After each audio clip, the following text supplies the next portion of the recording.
I'm about to bring some nostalgia back into your life. Let's get into issue 1 of Gargoyles. We start off with Elisa and her new partner chasing some guys that robbed the ATM as they think they're about to get away. As they look up, here come Goliath and his gang. He has Goliath, Angela, and Broadway snatch the goons out the car as my boy Lexington takes the. As the officers surprised they even caught the bad guys, the sun starts to rise. So you know what happens to our boys when the sun comes. But as soon as the sun sets, they're back in action as we see Goliath and Elisa hug and kiss. As we see the gang pull up, Brooklyn, Lexington, Broadway, Angela, and a couple new additions start to fly to the top.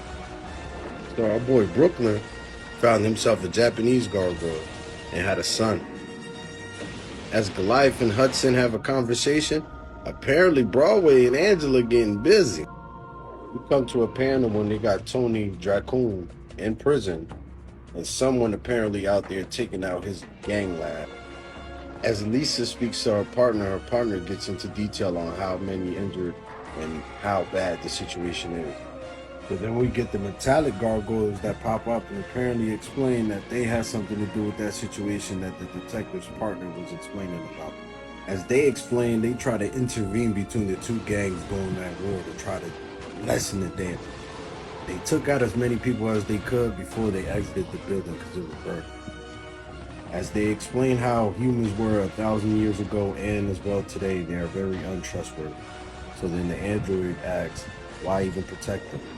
As Goliath explains, a true gargoyle cannot stop protecting the castle as much as they cannot stop to breathe. As Goliath states, let us use our legend to our advantage and bedevil Manhattan's miscreants. If these criminals are superstitious and cowardly lot, let that work to our advantage. As Elsa states, are you quoting the Cape Crusader? We apparently see my boy Talon, you watch the show, you know who he is back in action and has some business. So apparently his wife is giving birth to his child. As in the next panel, a phone starts to ring and we see a mutant form of Lexington. As we see our boy Tylon has an interest in Talon's baby. And he said he will take it and adopt it and raise it as his own. The sun starts to rise and they say their goodbyes until the next night when the gargoyles rise.